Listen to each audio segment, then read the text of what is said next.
Good afternoon at Synergia Foundation Security Conclave.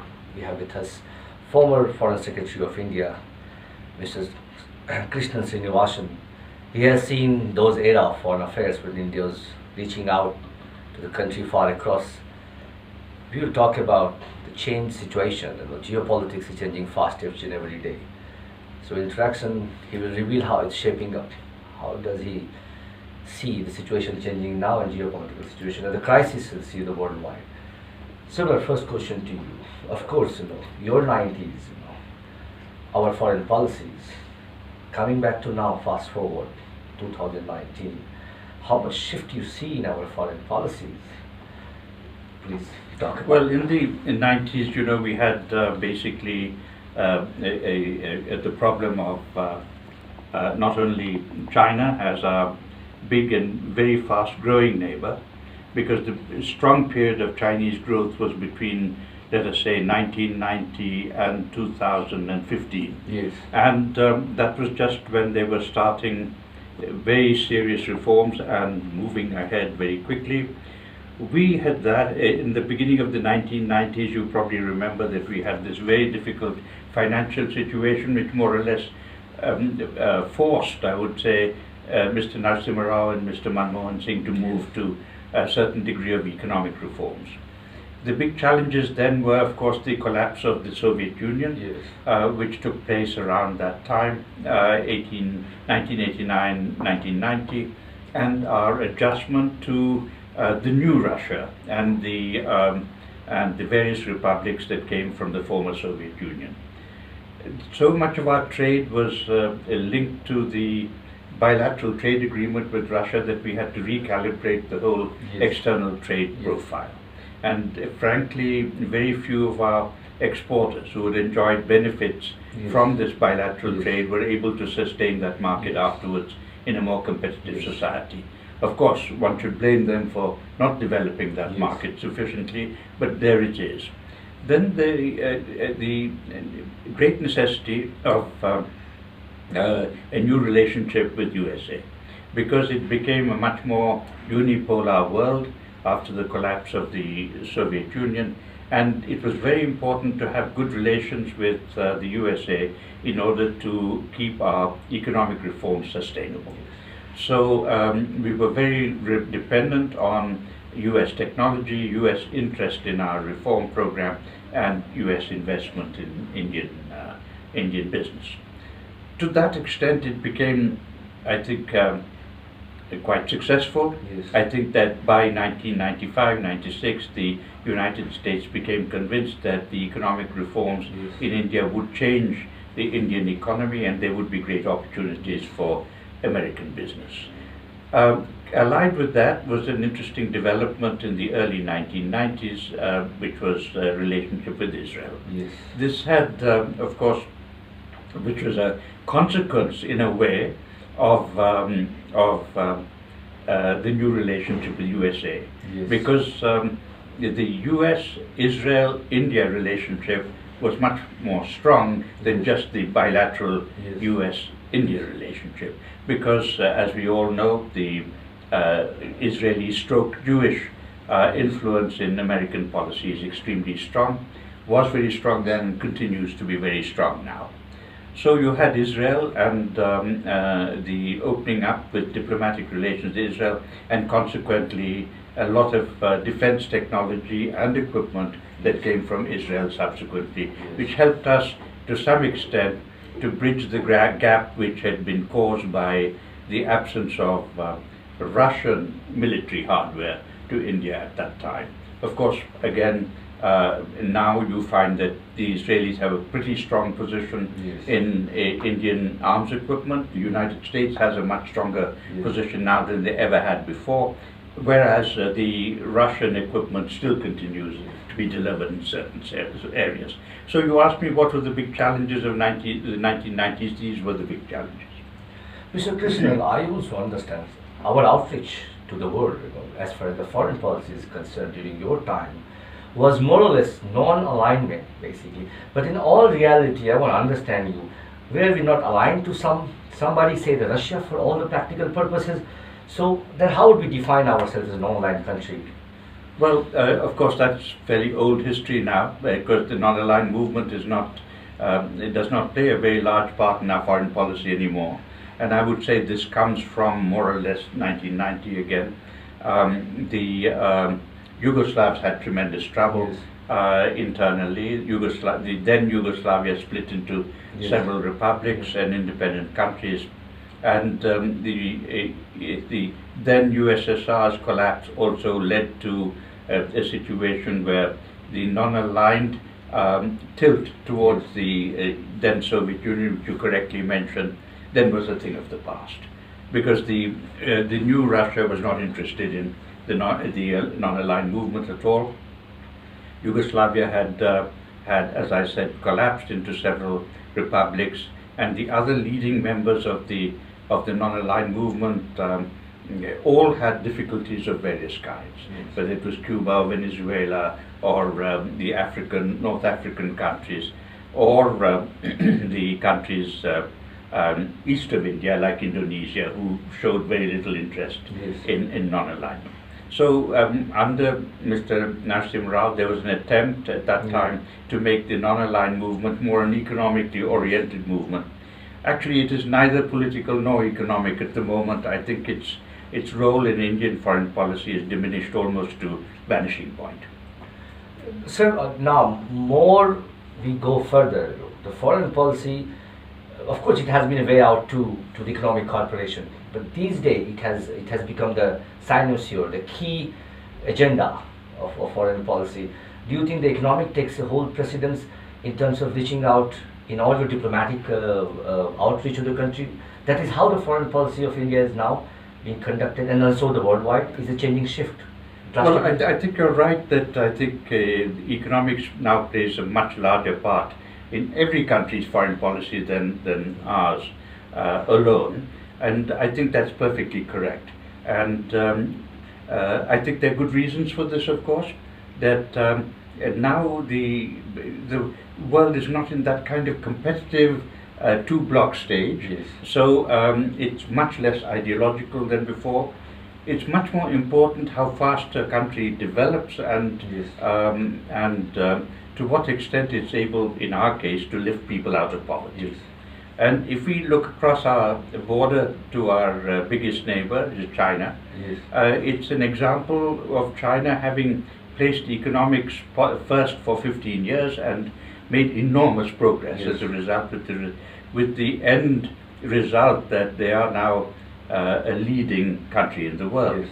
I mean, I'm not saying that we should follow everybody's example or any particular country's example, but definitely our Indian security depends to a great extent on our economic progress.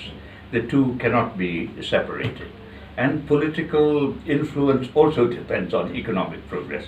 So it takes you back to the economy being a prime consideration, and that takes you again to the economic factor in diplomacy, as you've correctly pointed out, which has priority now, and quite correctly so. In the same context, when we reach out to the other nations, reach out to our neighborhood and say far to Africa, we try to assist them through the soft loans, developing their projects, and so we have other state players, with China, pushing their agenda through massive inflow of the fund, which we can't manage.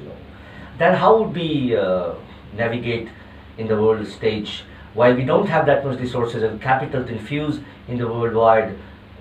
How we make the balance in such situation now? I think that's quite right what you pointed out, that nowadays you can't compete with countries that give very soft loans or loans without interest at all, that is financial assistance. Yes. And we therefore need to tailor our economic programs to our strengths, which is basically technical know-how. Being an English-speaking country, we have certain advantages over the Yes. Chinese also, because in Africa, basically you have the English-speaking Africa Yes. and the French-speaking Africa. Yes. So the English-speaking Africa, they feel comfortable coming here, students, technical experts and trainees, management trainees, media trainees, etc., etc. We developed a lot of contact with English-speaking African countries in these respects, and it wasn't a question of capital assistance or flows of capital, as you correctly mentioned. It was really technical assistance, which was really without strings. We never expected any quid pro quo for this. So we couldn't, even in the 70s, 80s, we couldn't cope with the kind of assistance that the Chinese were able to give. They built railroads, in East Africa, even in those days, or the Japanese, who, before the Chinese, the biggest actually capital lenders or capital givers in the world were the Japanese. And now the Japanese are still in play. The Chinese have come in very strongly with a much bigger basket of financial resources than even the Japanese. This accounts for the Belt and Road Initiative which they have. And I think that India can't compete with this. I think we have to play to our strengths, and our strengths basically are non-reciprocal, non-exploitative, technical assistance, and small amounts of capital assistance where it's possible. Yes. Bangladesh, Bhutan, Nepal, and now, of course, there was, I think, $1 billion given to the development of the eastern part of Russia. Yes. After the last visit of the Prime Minister there, which is basically not a grant, but to help Indian companies to set up some assets there. Mr. Srinivasan, our current Prime Minister Modi, is very keen, very engaged in the foreign affairs. He thinks foreign affairs is a way where we can bring more foreign direct investment, economic prosperity, a better GDP growth, which is a good thought. But it seems, in all practical purposes, it's not happening. Then how do you look at his foreign outreach and translating into the economic gains as far as the tangible gains are concerned? Like you're talking about. I think there's an element of surprise in your question, I think quite correctly, because when Mr. Modi was Chief Minister of Gujarat for many years, no one had associated him with any foreign policy skills. We all knew that he'd been abroad, he'd been to China several times, I think, to USA, etc. But it was a big surprise, I think, to all of us when he became Prime Minister, and obviously not only enjoyed, but was very good at international diplomatic relations. The various sources in India have criticized him for too much foreign travel, but the basic point is he has really enhanced India's image abroad. And I don't think there's a single country in the world to which he's gone where he's not been very well received. Yes. Now, I think the question is that you've posed correctly is that to what extent are these foreign policy successes of Mr. Modi translating into economic benefits concretely for India? That is what he aims for. Absolutely right, absolutely right. That is true. I would say there are two distinct benefits. One is that he has energized, if you like, the Indian diaspora. In every country he makes a point of contacting the Indian diaspora, and they feel a great deal of self-respect because he takes notice of them, and of course many of them have serious interests in India, not only economic but social, which is to our benefit. The second point is that he also interacts with big business circles, and he tries to convince them, I think, that India is open for business, make in India policy, etc. And I think that they've always reacted well to him. The difficulty is, I think, I'm not sure of my statistics, you may know better coming from business-oriented media, but I believe that there is a higher degree of investment now in India, cumulatively, than there has been in the pre-BJP period. I don't have the statistics for that, but I understand that is so. But I think that where you probably have some misgivings, and I think I share them with you, is that whenever Mr. Modi goes abroad, then there are certain agreements signed, whether it's with Japan, whether it's with Russia, whether it's with the USA into private business in USA, etc. But I think the great difficulty, you know, candidly, is India's perennial problem of implementation. You have the best intentions, but when you try to transfer those intentions in India, The execution part. yes, I think this is where I must say that not only this government, but any future government needs to look into this very carefully. There's no point in having the intention if the intention cannot be translated into practice. And I think this has been a problem for India really right from the beginning. I'm glad that one or two big projects, though, are being realized. I think the high-speed railway, I don't know whether it's on schedule, but I think it's a very good thing. It's a Japan project, as you know, India-Japan project. And I think the Delhi-Mumbai corridor, Yes. I think, again, if it comes about on time, I think is a project that was going to be very helpful to our economy. Now, these things are maybe success stories, but I'm afraid the list of non-implemented proposals also is very high. I don't blame the Prime Minister for this. I think this has been a perennial problem in India. It's a problem that needs to be solved. Mr. Srinivasan, of course, you had a great expertise and you have seen world at transition during 90s, especially you see the India at transition, a very crucial period of 90s basically. Now I'll come back to the India-China bilateral relation and my question is related to that basically. Again, this is format of what you call informal format, meeting a top head of the states. It's anyway appreciated a good format basically in the context of China. But again, this format with China, though we do not aim any tangible gains outrightly, but we aim to achieve certain smoothness in the relationship, which is not happening with the China. Our border problem with the China is not being solved.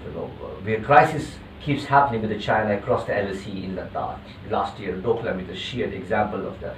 China has also not opened the market, despite the huge diplomatic pressure and outreach from India, for the Indian businessman to go investment. Then how does it translate into the gains? How to look at this informal summit? Yes, there's a long-term gain, which I also understand philosophically, but what about the short-term tangible benefits out of this? How to look at such summits? I think that I would agree with you that that the informal summit, there are, I think, two countries with whom we have this. It's China and Russia, and where it's a one-to-one meeting without aides and where there's no agenda and the two leaders discuss things informally without any final statement. Yes. I think it's very desirable. I think that I think that many things can be achieved through open discussion between two leaders without any of the formalities. So I really hope that this kind of procedure is going to continue in future. Now, if you're asking for, but I think you transferred that to the broader relationship of China. You mentioned trade and you mentioned the border and investment. Now, I cannot say that I'm well informed on the factual details. But I can say that on the border, while we haven't perhaps moved towards a solution, the fact is it is still a peaceful border. Yes, you pointed out Ladakh and you pointed out, I think, the Doklam area.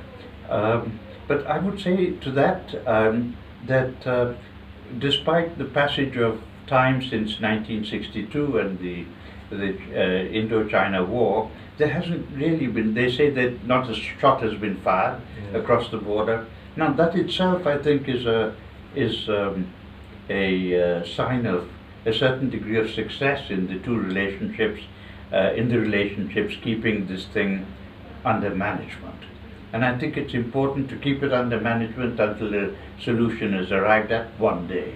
So I'm not inclined to agree that this is necessarily a problem which is the foremost problem between India and China today. It needs to be resolved, certainly, but it's not a problem that's causing us any loss of life or any vexation from one day to the next.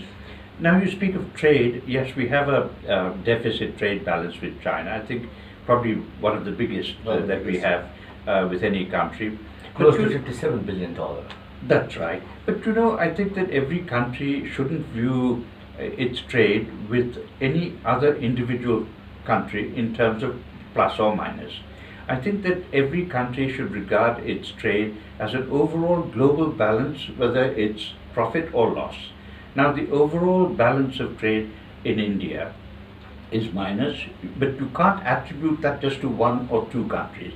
After all, there are plenty of countries which have a unfavorable balance of trade with India, but we don't want to make that a political issue. Yes. When you consider the India's neighbors, except for China and except for Myanmar, every single country is one with which we have a favorable balance of trade. Now, when you speak of China, I can speak of these other countries who may have all the same grievances about us. So let's not take it country by country, take it as overall.